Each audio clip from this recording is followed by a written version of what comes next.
बिस्मिल्लाहिर्रहमानिर्रहीम। अस्सलाम वालेकुम। प्यारे तलबा, मैं सज्जाद अंसारी सिटी कॉलेज की तरफ से। उम्मीद है आप सब खैरियत से होंगे। जो सिलसिला हमने शुरू किया था उसी को आगे बढ़ाने के लिए हम आपके पास हाज़िर हैं।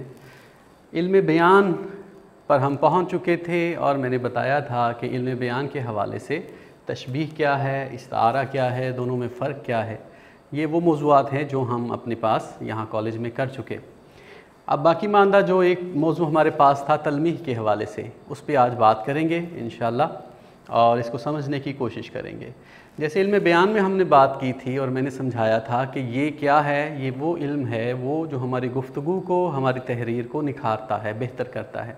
जब हम गुफ्तगू करते हैं तो कोशिश करते हैं अच्छे से अच्छा सलूब इस्तेमाल करें ताकि हमारी बात सिर्फ़ सुनी ना जाए बल्कि समझी भी जाए, और समझने के साथ साथ लोगों की दिलचस्पी भी उसमें कायम रहे और वो उससे कुछ सबक हासिल कर सकें, कोई फ़ायदा हासिल कर सकें।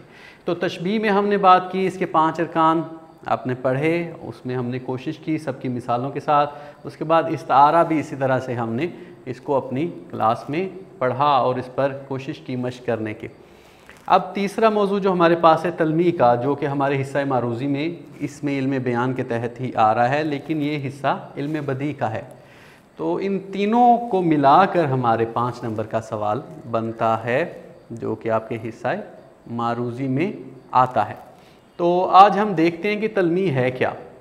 जैसा कि दीगर मौज़ूआत जो हम पहले पढ़ चुके उन पर भी हमने बात की कि तशबीह से क्या मुराद है, इसके लुग़वी मानी क्या हैं, फिर इस्तारा के भी इसी तरह। तो तलमीह भी इसी तरह से हम आगाज़ करते हैं कि तलमीह भी अरबी ज़बान का लफ्ज़, इसमें इसके मानी है इशारा करना। अब इशारा किस तरफ करना, तो इससे मुराद किसी तारीख़ी वाक़या, किसी तारीख़ी पहलू, किसी कुरान की आयत, हदीस की तरफ या मशहूर वाक़ये या शख्सियत की तरफ इशारा करना है। यानी जो माज़ी में तारीख़ में हो गुज़रे हैं उनमें से किसी भी वाक़ये तारीख़ की तरफ इशारा किया जाता है, उस इशारतन बात को समझाया जाता है और उस बात से हम पूरा किस्सा समझ जाते हैं। जैसे मैंने कहा कि असल मकसद क्या है इल्म बयान का, वो यही कि हमारी गुफ्तगू में, हमारी तहरीर में निखार पैदा किया जाए, उसको बेहतर किया जाए और हम ज़्यादा अल्फाज की बजाय कम अल्फाज में अपनी बात को बेहतर अंदाज में बयान कर सकें और सामने वाला कारी उसको समझ भी सके।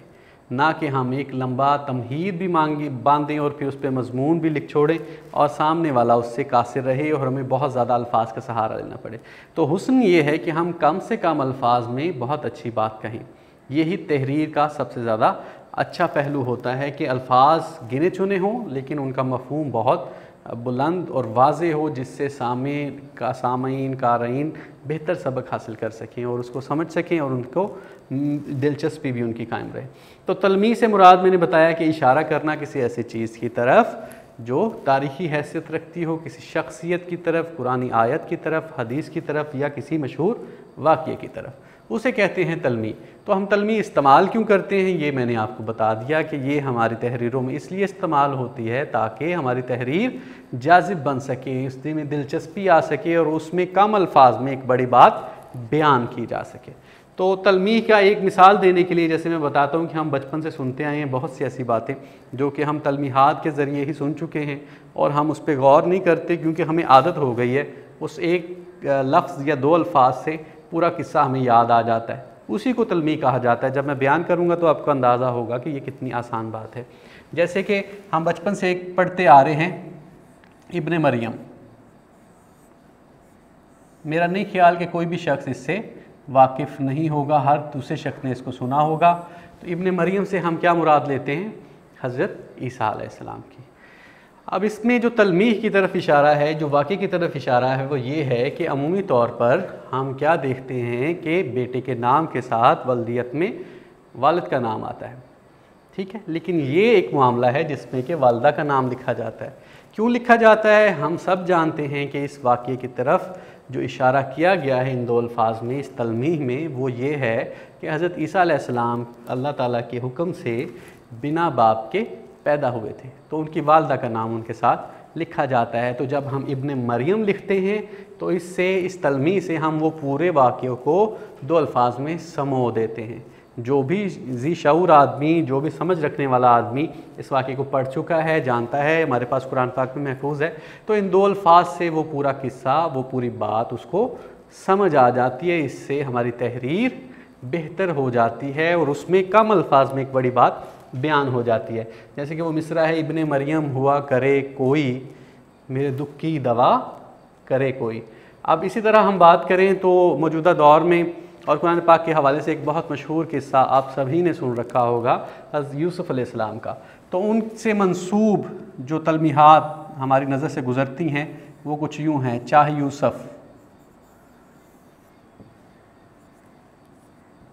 چاہے یوسف سے مراد، چاہ کہتے ہیں کنویں کو، یوسف علیہ السلام، یعنی وہ کنواں جس میں یوسف علیہ السلام کو گرایا گیا تھا، پھینکا گیا تھا ان کے برادران کی طرف سے۔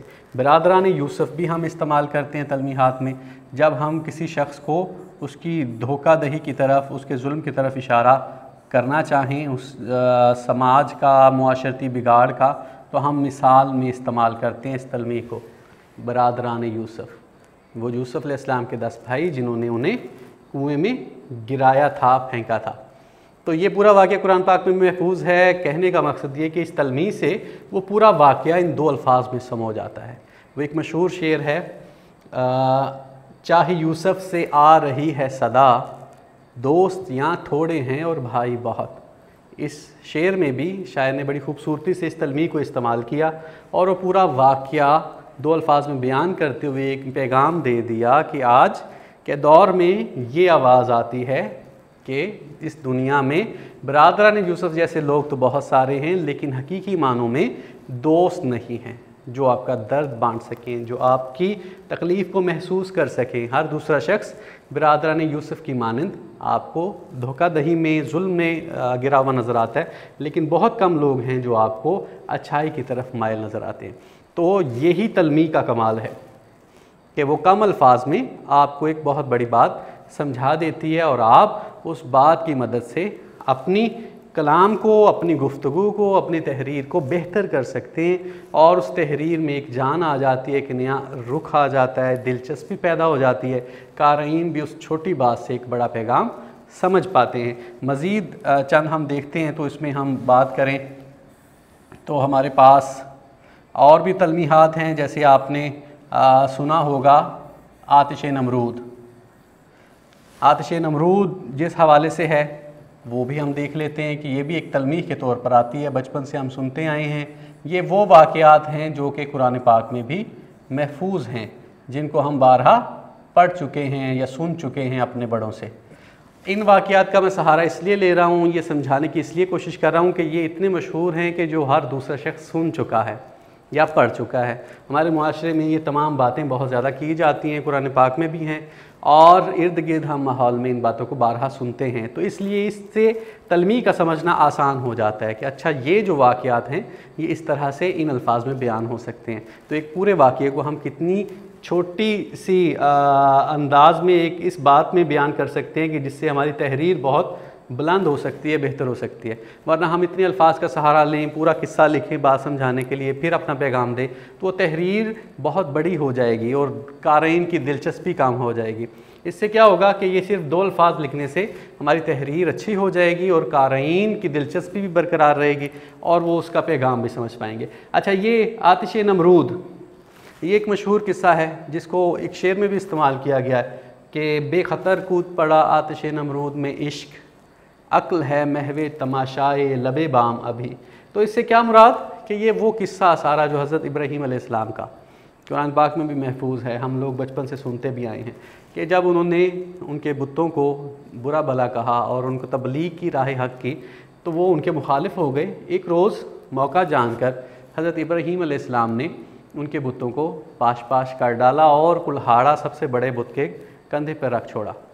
جب وہ اپنے میلے سے واپس آئے وہ لوگ جو بت پرست تھے تو ان کا شک حضرت ابراہیم علیہ السلام کی طرف کیا۔ انہوں نے ان کو بلوایا اور ان سے پوچھا تو انہوں نے کہا آپ اس بت سے کیوں نہیں پوچھتے جس کے کندھے پر کلہاڑا ہے، شاید اسی نے توڑے ہوں۔ تو وہ اس پہ غضبناک ہو گئے، انہیں پتہ تھا کہ یہ بت حرکت نہیں کر سکتا، تو ان کا شک یقین میں بدل گیا۔ تو اس کے عوض انہوں نے سزا دینا چاہیے حضرت ابراہیم علیہ السلام کو، اور اس کے तैयारी के लिए जो आग भड़काई गई बहुत बड़े पैमाने पर, उस आग को आतिश नमरूद कहा जाता है। और उसके पीछे पूरी एक कहानी है जो हमें सबक देती है, जो हमें इस पैगाम के साथ आगे ले जाती है कि हक़ पर डटे रहना चाहिए। तो एक पूरी बात को, एक पूरे किस्से को कम अल्फाज में समो देने का नाम तलमी है। इसी तरह की तलमीहात आपके पर्चे में आती हैं, या वो आपको जुमला दिया करते हैं, उस जुमले को आपने पहचानना होता है, या फिर आपको तलमी दे दी जाती है तो उसका आपने वजाहत करना होती है। और ये सारे आपके हिस्सा मारूज़ी में ही आएंगे, हिस्सा मारूज़ी के सवाल में। और आपके पास इसमें एक सवाल दिया जाता है और कसीरुल इंतखाबी उसके जवाबात होते हैं, उसमें से इंतखाब आपने करना होता है कि बेहतरीन कौन सा है। तो दुरुस्त जवाब की सूरत में आप इसका नंबर हासिल करते हैं। तो इसी सूरत में दो सवालात आपके आएंगे, या तो वो तलमीह देंगे आपको, आपने उसकी वजाहत करनी है, या वो जुमले में इसका इस्तेमाल करेंगे या मिसरे में इस्तेमाल करेंगे। तो नीचे आपने उसकी शनाख्त करनी है कि इसमें कौन सी तलमीह इस्तेमाल हुई। उम्मीद है इसकी आपको समझ आई होगी। एक और मिसाल देने के बाद हम आगे बढ़ेंगे। एक और तलमीह जो हम बारहा सुन चुके हैं और हम इसको पहचानते हैं, वो है यद बैज़ा।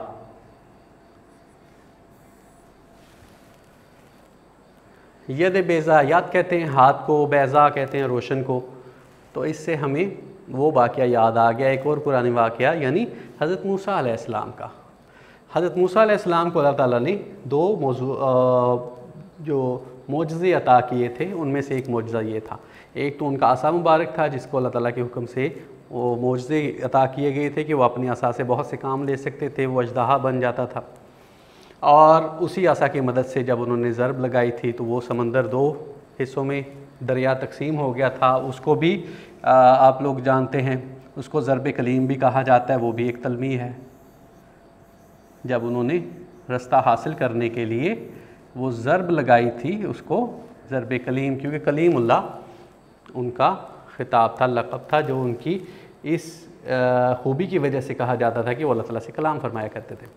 तो यद बैज़ा यानी उनका वो हाथ जो दूसरा मोजज़ा था वो रोशन हो जाता था अल्लाह के हुक्म से। जब वो इसको अपने लिबास में ले जाते थे, बाहर निकालते थे, तो ये रोशन होता था, इसमें से रोशनी फूटती थी। तो ये भी एक मोजज़ा मुकम्मल, जिसके पीछे एक मुकम्मल कहानी है। उस दौर का तकाज़ा था कि वो लोग बहुत ज़्यादा जादू टूना पे यकीन करते थे, तो उनके जादू को गैर मुअस्सर करने के लिए, उन्हें समझाने के लिए, उन्हें तबलीग करने के लिए ये मोजज़ात अल्लाह की तरफ से उन्हें अता हुए थे, जिससे वो उनको पैगाम देते थे कि जादू हकीकत नहीं है, हक़ अल्लाह ताला का रास्ता है। इसी तरह ज़रब कलीम का मैं बता चुका कि ये भी वो वाक़या जब वो बनी इसराइल को ले जा रहे थे तो पीछे फ़िरौन और उसकी फ़ौज लग गई। रास्ते में जब दरिया हाइल हुआ तो उन्होंने वो अपना आसा उसमें मारा, जिससे उसमें रास्ता बन गया और उससे चलना शुरू हो गए। ये उस वाक़े की तरफ इशारा है। तो मुख्तसरन हमने ये बात की, समझने की कोशिश की कि तलमीह है क्या और उसका असर क्या है। इस तरह से बहुत सी तलमीहात आपकी किताबों में मौजूद हैं जिनकी वजाहत भी साथ में की गई है। तो इसी तरह से दो दो चार चार अल्फाज में अमूमी तौर पर आपके पास एक बात आती है, जिस बात के पीछे पूरी कहानी होती है, और उस कहानी को हम इस अंदाज से दो अल्फाज में, तीन अल्फाज में इस्तेमाल करते हैं कि हमारी तहरीर अच्छी हो जाती है और पैगाम मुअस्सर हो जाता है। हमें बहुत ज़्यादा उसमें तगोदो नहीं करनी पड़ती, क़ारीन उससे महजूज़ भी होते हैं, उससे सबक भी हासिल करते हैं और हमारा पैगाम मुअस्सर तरीके से आगे पहुँच जाता है। तारीफ़ इसकी मैंने बता दी, दोहरा देता हूँ कि ये तलमीह हमेशा किसी तारीख़ी सबक की तरफ होगी। वो तारीख़ी वाक़या हो सकता है, शख्सियत हो सकती है, कुरान की आयत, कोई हदीस हो सकती है। तो इसके मुतल्लिक़ ही तलमीहात में बात की जाएगी इशारतन, उस इशारे को हम तलमीह कहते हैं। उम्मीद है आपको ये बात अभी तक समझ आई होगी। तो मुख्तसरन कहने की मकसद भी यही था कि आप इसका मफ़हूम समझ जाएं और इसकी कोशिश करें, थोड़ी मश्क करें, अपनी किताबों में देखें तलमीहात, उनकी निशानदही करें, फिर इंशाअल्लाह हम इस पे दोबारा बात करेंगे तो ये मौजू हमारी दस्तरस में आ जाएगा। आप मुझे इजाज़त दीजिए। अल्लाह हाफ़िज़।